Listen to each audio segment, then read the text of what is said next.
Halo sobat semua, jumpa lagi dengan Denbagose Channel. Bagaimana kabar sobat semua? Sebelum kita mulai cerita ini, ayo silakan subscribe, like, komen, share dan nyalakan loncengnya untuk mendapatkan notifikasi terbaru ketika Mimin upload videonya.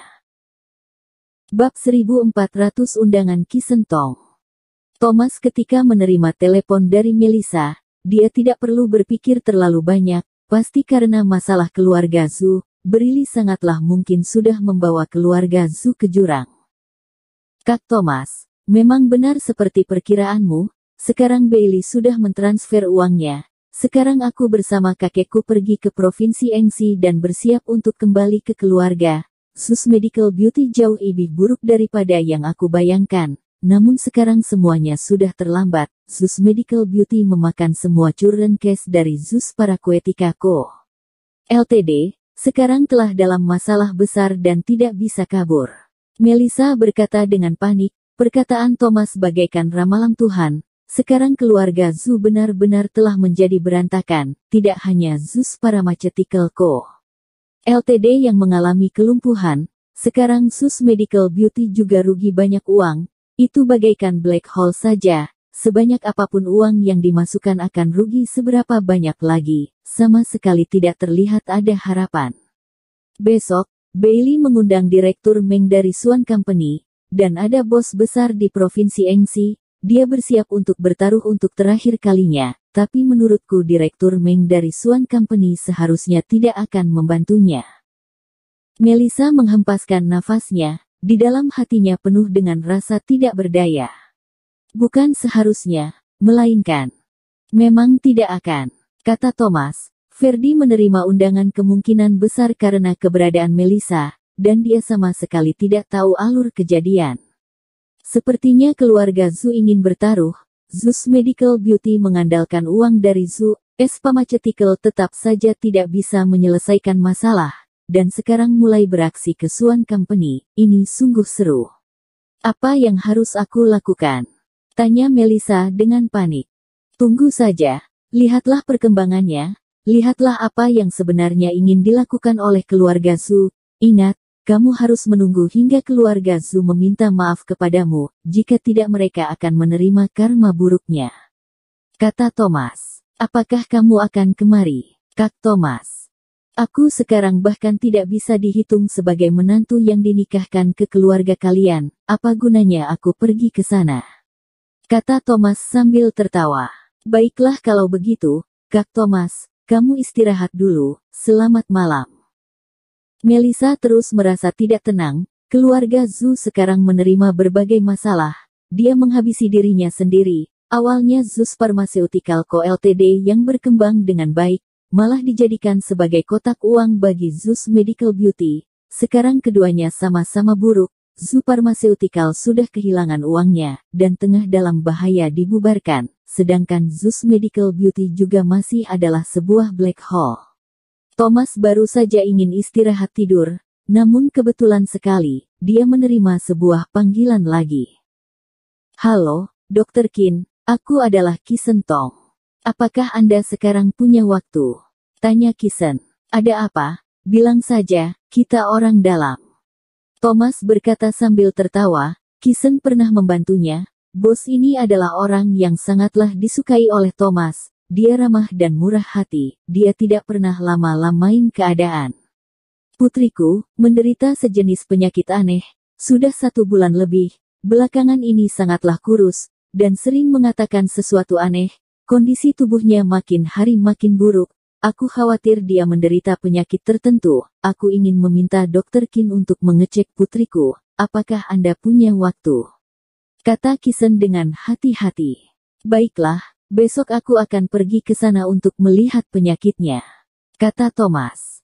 Sungguh terima kasih sekali, Dr. Qin. Besok aku akan pergi menjemputmu. Kisen sangatlah senang. Dr. Qin bisa langsung mengiyakan. Kisen sangatlah berterima kasih, dan Kisen percaya bahwa Thomas pasti tidak akan salah. Tidak perlu begitu ribet, kasih saja alamatnya kepadaku, aku akan pergi sendiri. Kata Thomas, dia bukanlah leader besar, dia paling tidak suka dengan suasana besar begitu hingga diperundingkan banyak orang, lebih baik dia sendirian dan lebih lega. Pagi hari keesokan harinya, Thomas mengikuti alamat yang diberikan oleh Kisen dan pergi ke tempatnya. Hotel luksuri. Hotel bintang 7 yang paling mewah di Provinsi Engsi, itu adalah lambang kedudukan dan keagungan. Aduh, mengapa kamu menabrak aku? Apakah kamu buta? Kamu jalan tanpa melihat jalanan. Seiring dengan suara bentakan, seorang wanita cantik yang mengenakan celana hitam dan kacamata hitam menatapi Thomas dengan tatapan amrah. Pintunya sebesar ini, untuk apa kamu dempet-dempetan, kamu keburu-buru buat reinkarnasi. Kamu lihat, sayang, dia mengotori sepatuku, bagaimana aku pergi menghadiri acaranya. Wanita itu mencibir, dia terlihat sangatlah tidak senang. Hari hujan kamu mengenakan kacamata hitam, kamu sendiri tidak menggunakan mata untuk berjalan dan kamu masih menyalahkan aku. Thomas mengerutkan keningnya. Di luar sana langit mendung sekali, awan hitam seolah menutup seluruh kota. Wanita tolol ini masih mengenakan kacamata hitam, itu juga sungguh membuatnya tidak berdaya. Sayang, kamu harus membantuku. Gabriela mengerahkan badannya dan berkata dengan tidak senang ke arah lelaki yang memeluknya. Dasar bocah keparat, apakah kamu cari mati? Cepatlah berlutut dan minta maaf kepada pacarku. Dan cepat jilat bersih sepatunya, jika tidak jangan pernah berpikir untuk pergi dari sini. Kata lelaki berjas hitam itu, dia terus melotot ke arah Thomas. Kalian autis. Thomas malas untuk mempedulikan orang gila begini, dia masih ingat dengan penyakit Putri Kisen. Dari perbincangan kemarin, Thomas bisa merasakan kepanikan Kisen, hanya saja sebelumnya dia tidak enakan untuk menyuruhnya datang malam-malam. Menolong orang bagai menolong kebakaran, Thomas tetaplah tidak bersedia untuk menghabiskan waktu di sini. Kamu bilang siapa autis? Kamu. Sekeluarga autis, keparat, kamu cari mati. Menurutku kamu sudah bosan hidup. Lelaki berjas hitam itu melototkan kedua matanya. Sekali Thomas membalas, dia semakin tidak mau berhenti. Cepat berlutut dan meminta maaf kepadaku. Dan jilatlah sepatuku hingga bersih, dasar sampah. Gabriela mencibir, dia tidak peduli dengan Thomas, orang ini mengenakan pakaian murahan, terlihat bukanlah orang yang berkelas, dia datang ke sini saja mungkin saja datang untuk mencari saudara, atau bisa jadi adalah pencuri. Minggir, jika tidak jangan salahkan aku tidak sungkan, kata Thomas. Aduh, aku pertama kali melihat orang yang begitu sombong. Di kota King Feng aku bisa menguasai apapun, kamu berani menantangku, kamu sudah bosan hidup. Lelaki berjas hitam itu marah besar hingga tertawa lepas, dia mengelengkan kepalanya, dia tampak sangatlah tidak peduli. Duh, sampah seperti begini, segera berlutut dan meminta maaf kepadaku, jika tidak kamu jangan pernah pergi kemanapun. Tuan Muda Hui menatapi Thomas, dia marah besar, di kota King Feng. Dia termasuk orang yang lumayan hebat, jarang ada orang yang tidak mengenalnya, dari mana datangnya bocah ini, beraninya sok hebat kepadanya, itu bukankah cari masalah? Ada apa ini Tuan Muda Hui? Manajer resepsionis sudah datang kemari dan bertanya dengan ekspresi senyum. Apa-apaan dengan hotel kalian ini, mengapa sekarang semakin tidak profesional saja? Sampah seperti begini juga dimasukkan ke dalam hotel, orang yang menjaga pintu hanya tahu makan saja. Bocah ini menabrak wanita aku dan ingin pergi begitu saja, hal ini sungguh tidak masuk akal.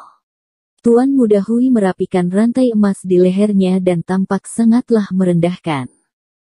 Manajer resepsionis tersenyum dan bergegas meminta maaf, Tuan Muda Hui ini adalah tamu andalan mereka, dan di kota King Feng jarang ada orang yang tidak mengenalnya, meskipun nama keluarga Tuan Muda Hui tidaklah bagus, namun setidaknya dia tetaplah sangatlah berani menggunakan uang.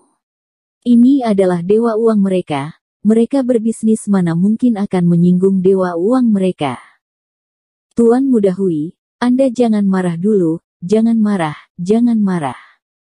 Manajer resepsionis melirik Thomas dan berkata, Tuan, aku sarankan kamu segera minta maaf kepada Tuan Muda Hui, Jika tidak, aku tidak berani jamin apakah kamu bisa keluar dari sini dengan baik atau tidak. Bersambung. Terima kasih kepada kalian yang telah menonton video ini. Jangan lupa tekan tombol subscribe-nya dan nyalakan notifikasinya untuk mendapatkan video-video seru lainnya dari channel Denbagose.